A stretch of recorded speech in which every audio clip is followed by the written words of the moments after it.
¿Qué tal? Soy el padre Ricardo Aguilar, doctor en teología bíblica. Sean bienvenidos a esta sesión donde comentaré el texto del Evangelio que la liturgia nos propone para este domingo de Pentecostés. Bien, pues en esta ocasión tenemos el comentario al texto del Evangelio para esta solemnidad de Pentecostés que cae el 24 de mayo. Le he llamado a este comentario Reciban el Espíritu Santo, basado en el Evangelio de San Juan, capítulo 20, versículos 19 a 23. Comenzamos.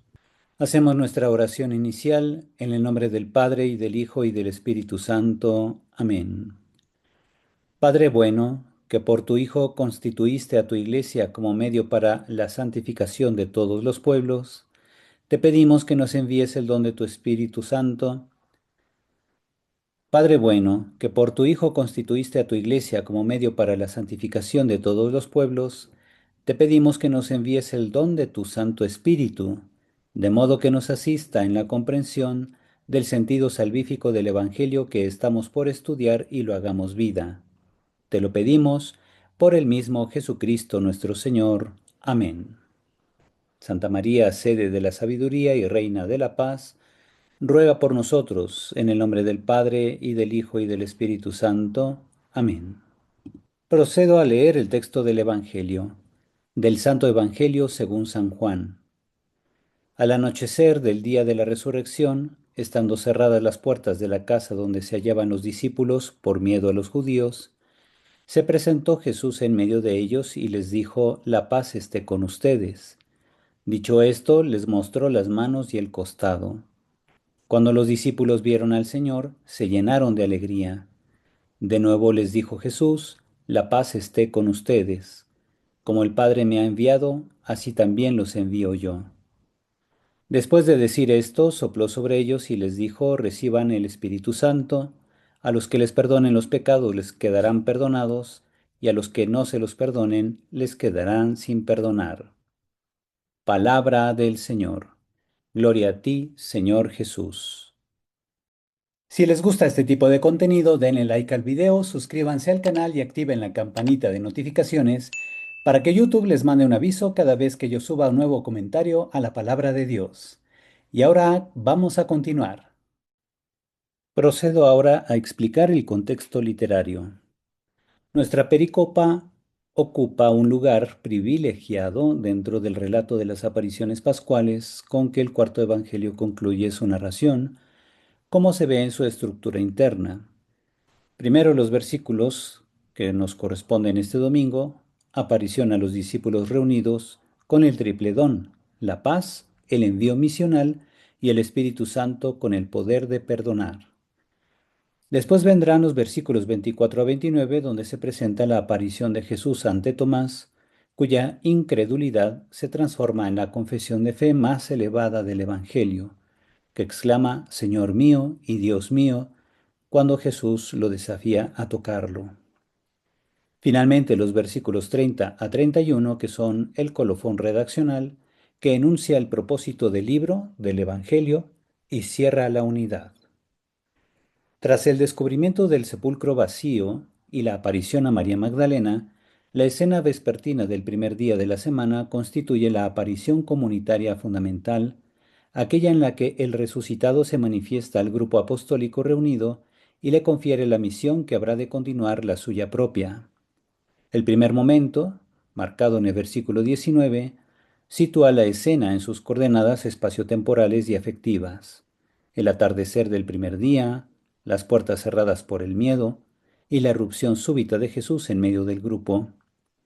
El segundo momento describe el reconocimiento del Señor al mostrar las marcas de la pasión, la alegría consiguiente de los discípulos y la reiteración del saludo de paz, ahora convertido en misión.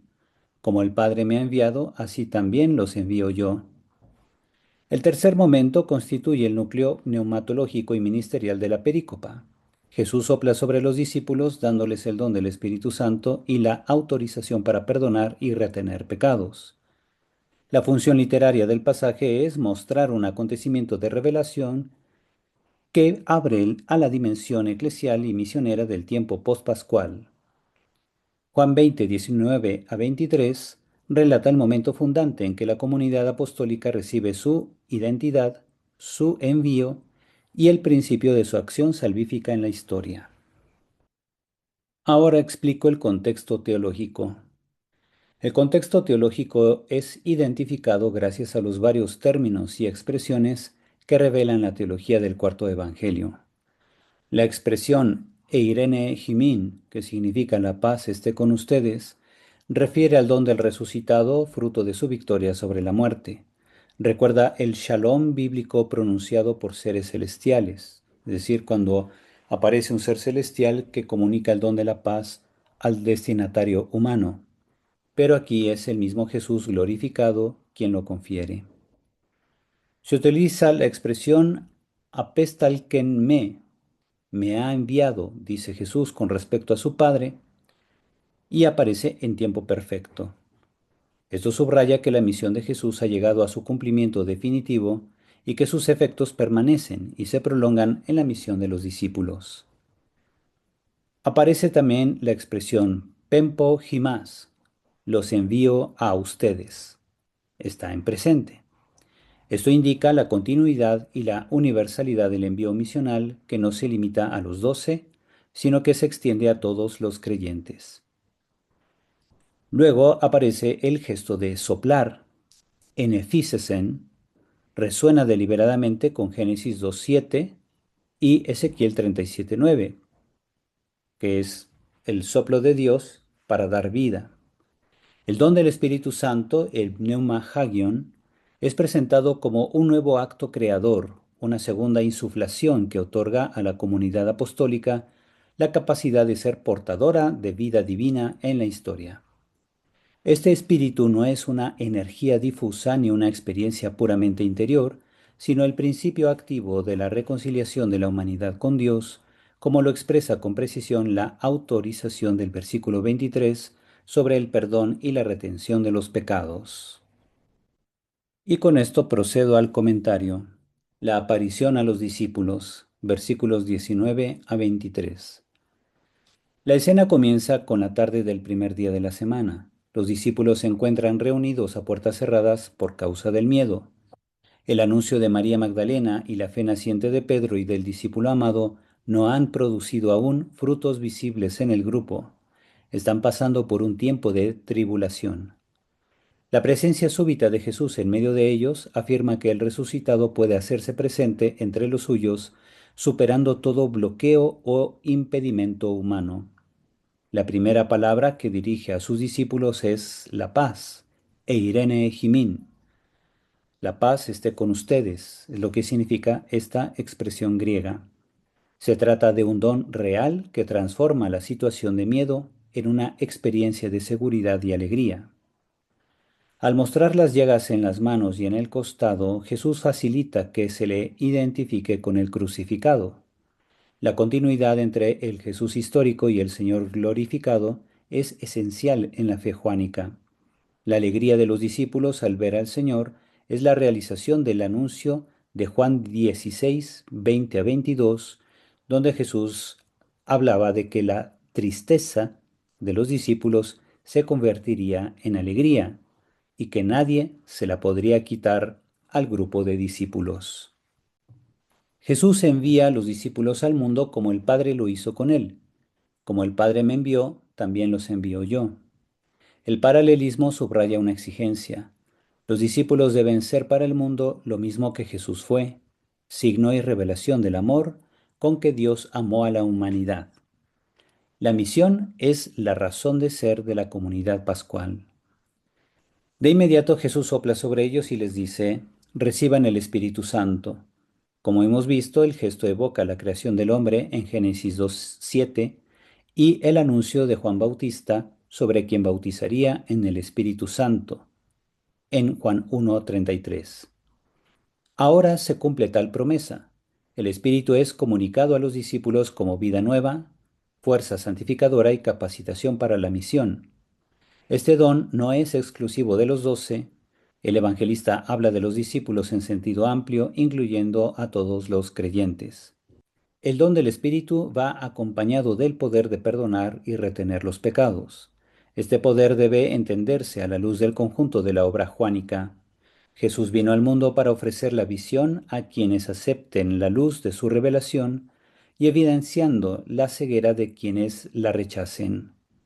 Ahora la prioridad está puesta en el perdón, expresión de la misericordia de Dios, pero no se excluye la capacidad de denunciar y condenar el mal.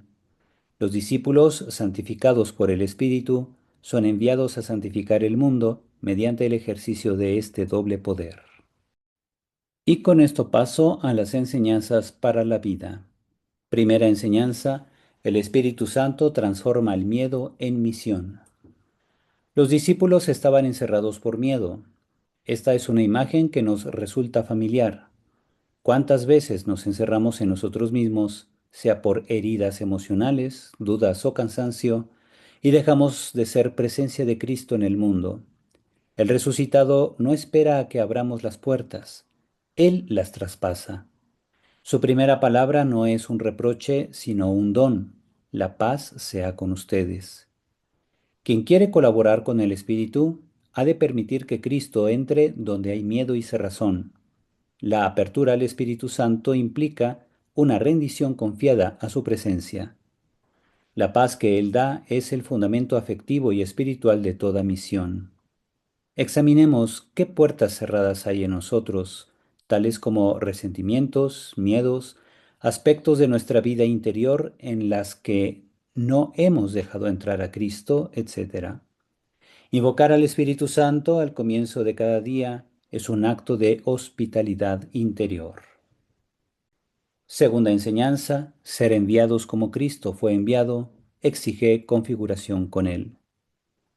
El paralelismo del versículo 21 es exigente: como el Padre me envió, también los envío yo.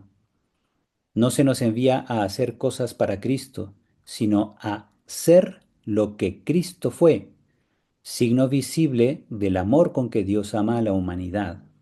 Esto implica que la misión no comienza con la actividad, sino con la identidad. Antes de ir, hay que haber contemplado las llagas. Jesús muestra sus llagas precisamente para que los discípulos lo reconozcan.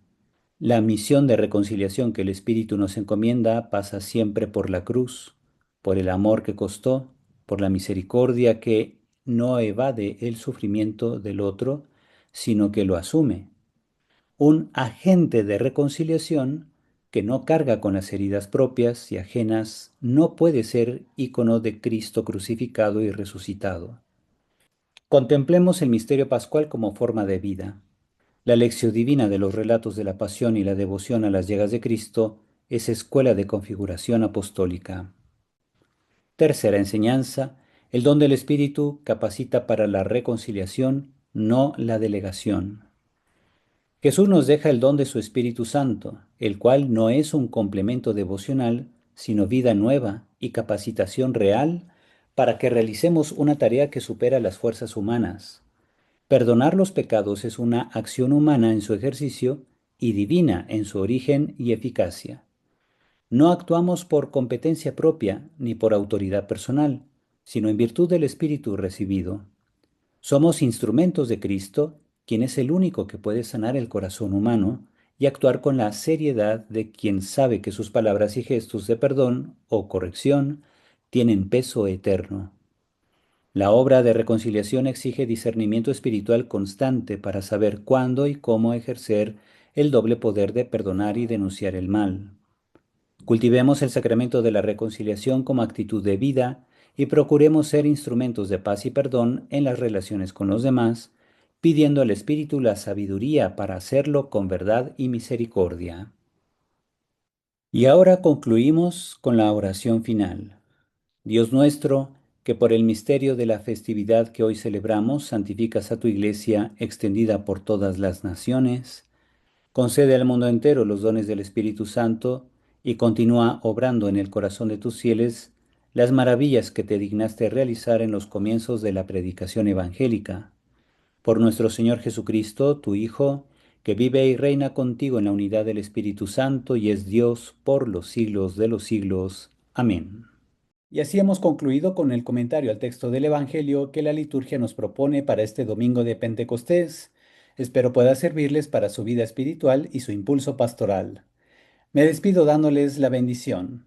El Señor esté con ustedes y la bendición de Dios Todopoderoso, Padre, Hijo y Espíritu Santo, descienda sobre ustedes y permanezca para siempre. Amén. Cuídense mucho y hasta pronto.